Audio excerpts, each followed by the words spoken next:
it's now time to discuss Gareth Southgate. Now, there's a lot of speculation that's saying Gareth Southgate is coaching his final games for England this summer, and it's looking like it's because he's gonna want to leave this summer rather than any sort of firing that's gonna happen.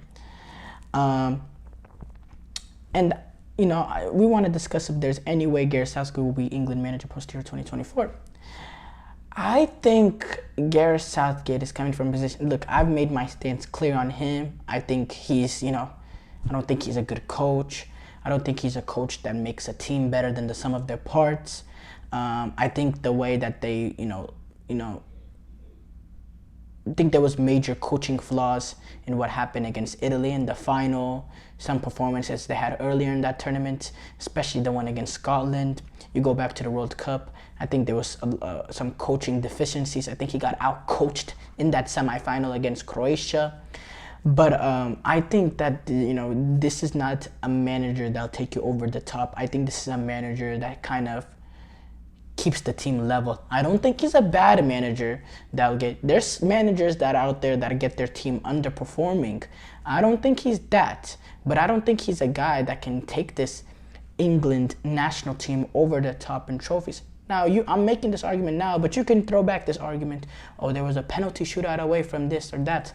But again, you gotta realize they played every game that tournament besides the round of 16 against Ukraine, or the quarterfinal against Ukraine, at home in Wembley. For me, it's kind of unacceptable. Not only that they lost to Italy in that final, but how they could have lost to Denmark in that semifinal. How it took, they were down 1-0 and they were able to score the goal to tie, but it took a late penalty in that second half, or it would have went to extra time, a shaky penalty, by the way. It would have went extra time against a Denmark team that they were rolling the Euros, especially post that second game, where they ended up losing the first two games actually, but they still moved on to third place and all that, but they were going through the Eriksen situation. But going back to the main point though,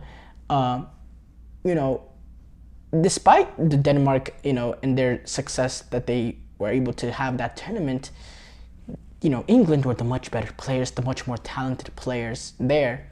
And it just seemed like it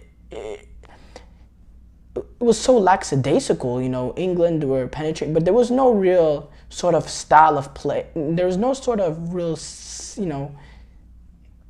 clear way that England had in that second half, in that extra time. There was no clear-cut way, a clear-cut plan for them to score a goal. It just seemed like a bunch of, let's just launch along, let's just do this, let's do that, let's do that. A little bit of a panic, and it didn't seem like, Denmark could really be in trouble of conceding. It did lead to that penalty. That penalty did happen, a very questionable penalty. But going back to the main point, I'm saying, Gareth Southgate could have easily let them down in that game.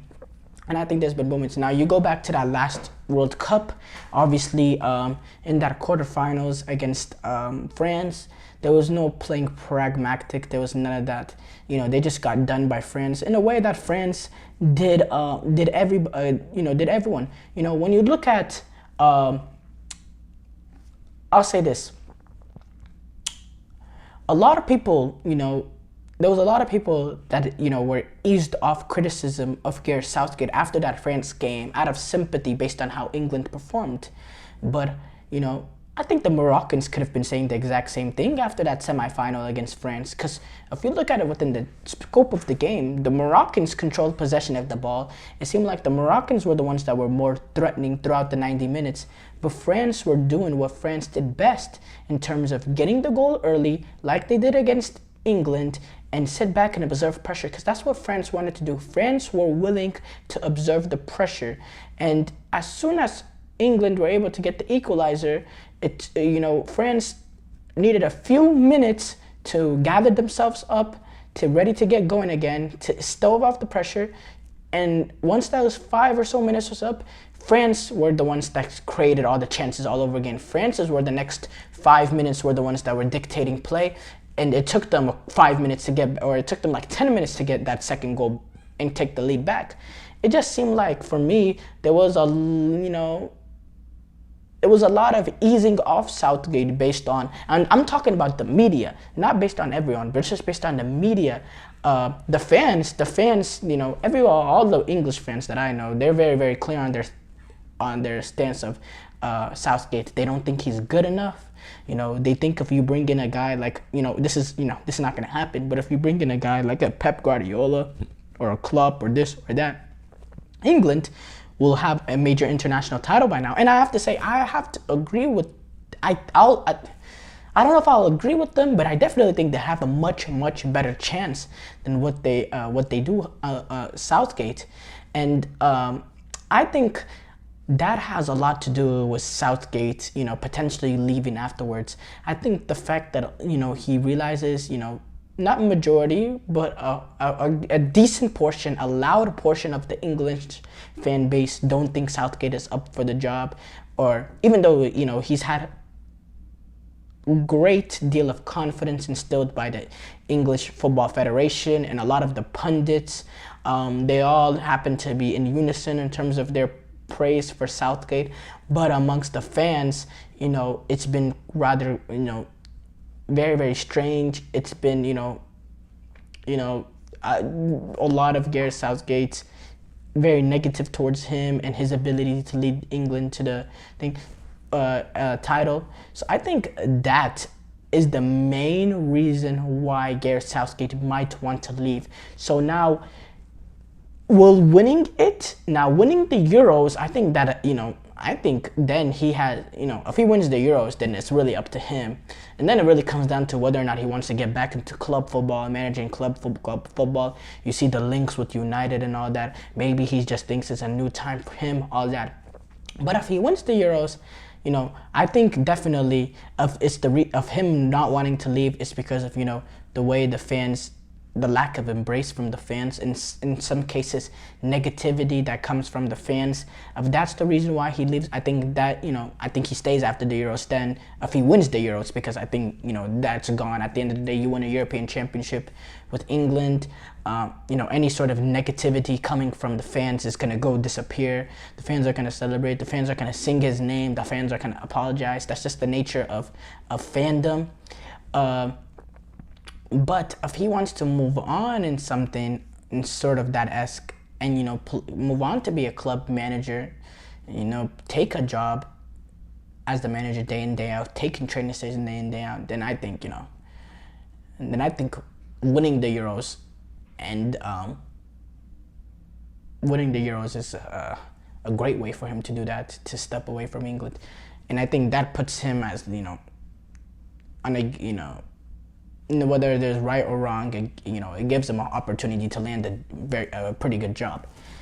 Now, let's look at it from the perspective, is there any way England fire him? Now, honestly, I have always said he's not good enough for the job, and I would have never gave it to him in the first place. But even now, there would have been a lot of times that I would have got rid of him. I would have got rid of him after every single major tournament for the last, like 3 or 4 that he's been manager. And, if I was looking at it, if I saw the way that England, and to keep in mind, England were not expected to go to the semifinal of the World Cup in 2018, but to go to the final of the European Championship in 2021.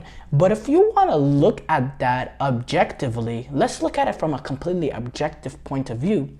You get past in the group stages. You win your first 2 games. You lose against Belgium in a game that you are both rested players. So let's forget about that. It takes you to penalties.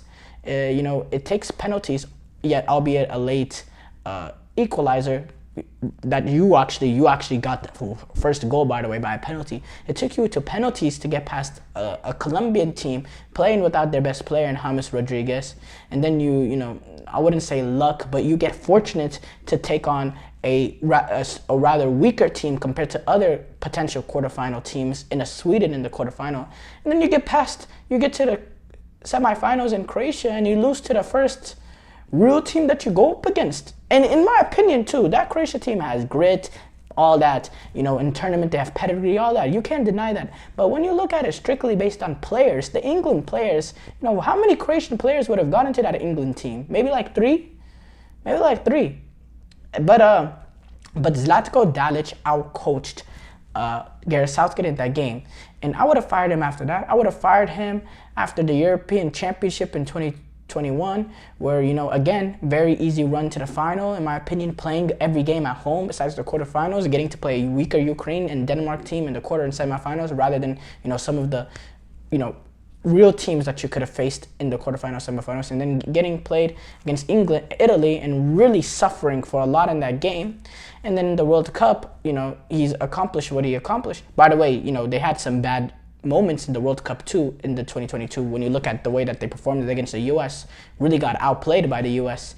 But and then losing to France, being a protagonist, aggressive team in that France game, but really it was because France allowed that to happen and they were willing to observe the pressure.